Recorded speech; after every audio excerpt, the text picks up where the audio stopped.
Hujambo na karibu kwa mara nyingine tena mtazamaji wa The World News katika kipindi hiki cha ulimwengu wa siasa.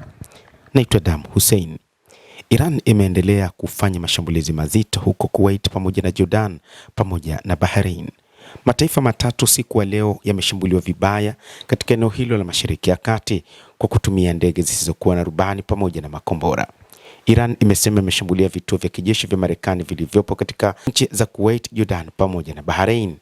Iran imesema mashambulizi hayo ni ya kulipiza kisasi mashambulizi ya Marekani dhidi ya taifa hilo la Kiajemi ambayo yamedumu sasa kwa siku 13 mfululizo. Awali milipuko imeripotiwa katika maeneo ya pwani ya Ghuba ya Uajemi nchini Iran pamoja na maeneo ya magharibi, kaskazini na katikati mwa nchi hiyo, kwa mujibu wa vyombo vya habari vya serikali ya Iran. Watu 4 wameuawa na wengine 5 wamejeruhiwa katika shambulio lililotokea kusini magharibi mwa taifa hilo.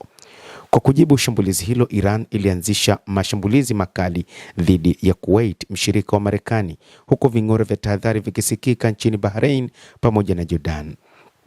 Safari za ndege pia zimesitishwa katika uwanja mkubwa wa ndege nchini Iraq kufuatia taarifa za kuanguka kwa drone karibu na eneo hilo. Hatua ya Iran inajiri wakati taifa hilo limekuwa likilaani mpango wa Marekani wa kutumia mali za Iran zilizozuiliwa kufidia uharibifu uliosababishwa na vita, jambo linaloashiria kuongezeka kwa mvutano kati ya mataifa hayo mawili. Hapo jana Rais wa Marekani Donald Trump alisema kuwa fidia ya uhalifu uliosababishwa na meli za mizigo katika mlango wa bahari wa Hormuz italipwa kwa kutumia fedha za Iran ambazo zinadhibitiwa na Marekani. Uharibifu huu unaweza kuwa mkubwa sana, lakini huo ndio utaratibu wa haki na usawa, Trump aliandika kupitia ukurasa wake wa mtandao wa Truth Social. Waziri wa mambo ya kigeni wa Iran Abbas Araghchi alijibu kwa kusema kuwa kunyakua mali za taifa lingine ni kulipia madai yaliyohusiana na kuchochea migogoro zaidi.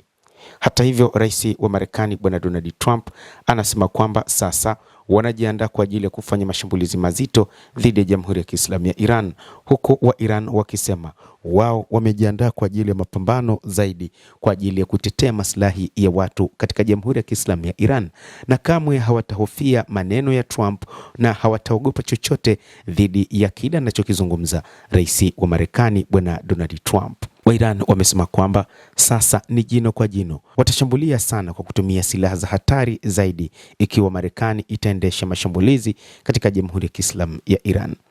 Kupitia jeshi la IRGC limeweka wazi kwamba sasa halitakuwa na simile, litashambulia nchi yoyote ambayo itaendelea kushirikiana na Marekani katika wakati huu wa vita, na kwamba nchi hizo zitakuwa ni maadui wakubwa wa Jamhuri ya Kiislamu ya Iran. Hapa zikitajwa nchi katika Ghuba ya Kiarabu, kwamba mataifa ya Kuwait, Jordan, Bahrain, Saudi Arabia, Umoja wa Falme za Kiarabu, Qatar na maeneo mengine mengi katika nchi za Ghuba zitashambuliwa vibaya kwa sababu zimeamua kushirikiana na Marekani, na hivyo huu utakuwa ni uhasama mzito ambao unazidi kuongezeka kadri siku zinavyozidi. Mtazamaji, endelea kutufuatilia, lakini ni kusihi usisahau kulike, usisahau kucomment, kadhalika usisahau kusubscribe channel yetu hii ili upate habari hizi kwa mapana kupitia The World News.